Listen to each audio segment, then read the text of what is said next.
اعوذ باللہ من الشیطان الرجیم بسم اللہ الرحمن الرحیم مثلہم۔ اب یہاں دو تمثیلیں آ رہی ہیں بڑی پیاری۔ پہلی تمثیل ہے کفار کے بارے میں، دوسری تمثیل ہے یہ بین بین والے لوگوں کے بارے میں۔ پہلوں کے لیے کیا تمثیل ہے؟ مثلہم کمثل الذی استوقد نارا، ان کی مثال اس شخص کی سی ہے جس نے آگ روشن کی۔ ایک نقشہ کھینچا جا رہا ہے، اندھیری شب ہے جدا اپنے قافلے سے ہے تو، تیرے لیے ہے میرا شعلہ نوا قندیل۔ اندھیری شب ہے، قافلہ بھٹک رہا ہے، کچھ لوگ بڑی ہمت کرتے ہیں، اندھیرے میں بھی ادھر ادھر سے لکڑیاں جمع کرتے ہیں اور آگ روشن کر دیتے ہیں۔ لیکن عین اس وقت جب آگ روشن ہوتی ہے کچھ لوگوں کی بینائی سلب ہو جاتی ہے۔ پہلے وہ اندھیرے میں اس لیے تھے کہ روشنی نہیں تھی، اب وہ اندھیرے کے اندھیرے میں رہ گئے کہ روشنی تو خارج میں آ گئی، اپنی اندر کی روشنی گل ہو گئی، بصارت سلب ہو گئی۔ یہ مثال ہے ان کفار کی کہ حضور کی آمد سے پہلے سب بھٹک رہے تھے، کوئی حقیقت واضح نہیں تھی، قافلہ انسانیت بھٹک رہا تھا اندھیری شب میں۔ محمد الرسول اللہ آئے، انہوں نے آگ روشن کر دی، اب راستہ کھل گیا، ہدایت واضح ہو گئی۔ لیکن کچھ ضد یا تعصب یا تکبر یا حسد کی بنیاد پر کچھ لوگوں کی اندر کی بینائی زائل ہو گئی، تو وہ تو ویسے کے ویسے بھٹک رہے ہیں جیسے پہلے اندھیرے میں تھے، ویسے اب اندھیرے میں ہیں۔ روشنی میں آنے والے تو وہ ہیں، دیکھ لو جن کا ذکر سب سے پہلے ہوا ہے۔ مثلہم کمثل الذی استوقد نارا، اس شخص کی سی ہے کہ جس نے آگ روشن کی۔ فلما اضاءت ما حولہ، جب اس آگ نے اپنے ماحول کو، گردا گرد کو روشن کر دیا، ذہب اللہ بنورہم، اللہ ان کی نور بصارت کو لے گیا، سلب کر لیا اللہ نے۔ وترکہم فی ظلمات لا یبصرون، اور چھوڑ دیا انہیں ان اندھیروں کے اندر کہ وہ کچھ نہیں دیکھتے۔ صم بکم عمی فہم لا یرجعون، اشم کہتے ہیں بہرے کو، سم جمع ہے اس کی، سمن۔ اب کمو کہتے ہیں گونگے کو، بکمن اس کی جمع ہے۔ آما کہتے ہیں اندھے کو، عمیٌ اس کی جمع ہے۔ یہ بہرے ہیں، گونگے ہیں، اندھے ہیں، فہم لا یرجعون، اب یہ لوٹنے والے نہیں۔ یہ کون ہے؟ ابو جہل ہے، ابو لہب ہے، ولید بن مغیرہ ہے، عقبہ ابن ابی معیط ہے۔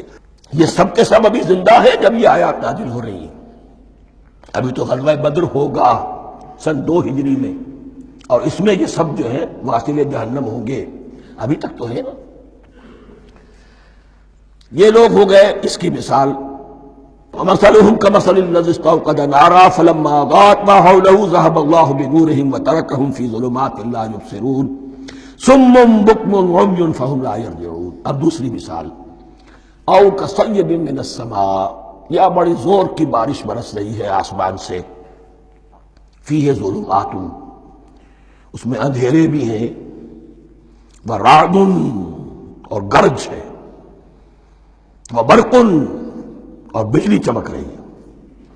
یجعلون اصابعہم فی اذانہم من الصواعق حذر الموت، کچھ لوگ ہیں کہ جو اپنی انگلیاں اپنے کانوں کے اندر ٹھوسے ہوئے ہیں کہ وہ جو کڑک ہے اس سے ان کی جانیں نہ نکل جائیں، موت نہ آ جائے۔ کڑکا ایسا ہے کہ اس کڑکے سے بچنے کے لیے اپنی انگلیاں اپنی کانوں میں ٹھوس رکھی، حذر الموت، موت کے خوف سے۔ واللہ محیط بالکافرین، اللہ ایسے کافروں کا احاطہ کیے ہوئے ہیں، بچ کر کہاں جائیں گے۔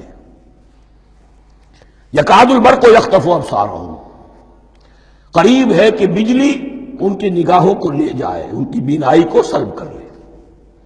کلما اضاء لہم، لیکن ہوتا کیا ہے، جب ذرا روشنی ہوئی تو چل لیے۔ مشوا فیہ، بجلی چمکی، کچھ نظر آ گیا دائیں بائیں تو کچھ تھوڑا سا چل لیے۔ وَإِذَا أَظْلَمَ عَلَيْهِمْ، اور جب تاریکی ان پر طاری ہو گئی، قاموا، کھڑے کے کھڑے رہ گئے۔ یہ نقشہ ہے ان کا کہ ایک طرف بارش ہو رہی ہے، قرآن مجید ہے، آسمان سے نازل ہو رہا ہے، یہ ماہ مبارکہ ہے، یہ کتاب مبارک ہے، لیکن یہ کہ اس کے ساتھ کڑکے ہیں، گرج ہے، کفر سے مقابلہ ہے، کفر کی طرف سے دھمکیاں ہیں، اندیشے ہیں، خطرات ہیں، امتحانات ہیں، آزمائشیں ہیں۔ ذرا کہیں حالات کچھ بہتر ہوئے، کچھ جسے بریدنگ سپیس کہتے ہیں ملی، تو تھوڑا سا چل لیے، ہم بھی مسلمان ہیں، کوئی خاص موقع نہیں ہے، کسی جنگ کے لیے بلایا نہیں جا رہا ہے، تو بڑھ چڑھ کے باتیں کر رہے ہیں، اپنے ایمان کا اظہار بھی کر رہے ہیں۔ جیسے ہی کوئی آزمائش آئی قاموا، ٹھٹک کر کھڑے کے کھڑے رہ گئے۔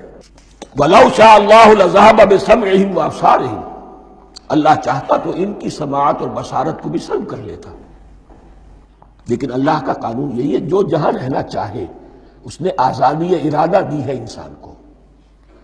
تم اگر مومن صادق بن کر رہنا چاہتے ہو، اس کو آسان کر دے گا تمہارے لیے۔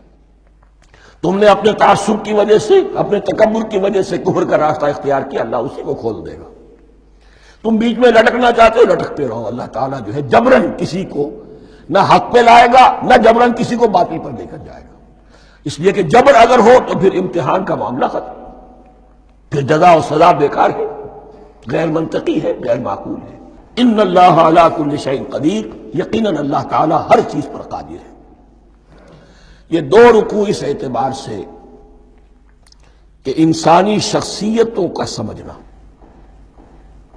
اور جیسا کہ میں نے عرض کیا، تعویل عام ذہن میں رکھیے، جب بھی کبھی کوئی دعوت حق اٹھے گی، اگر وہ واقعتاً کل کے کل حق کی دعوت ہے اور اس میں انقلابی رنگ ہے کہ باطل سے پنجہ آزمائی کرنی ہے، باطل کو نیچا دکھانا ہے، حق کا غلبہ کرنا ہے، تو یہ تین قسم کے افراد لازماً ہمیشہ وجود میں آ جائیں۔ ان کو پہچاننا، ان کے کردار کی جو اصل جو اس کے پیچھے پس منظر ہے، اس کو جاننا بہت ضروری ہے۔ صدق اللہ العظیم۔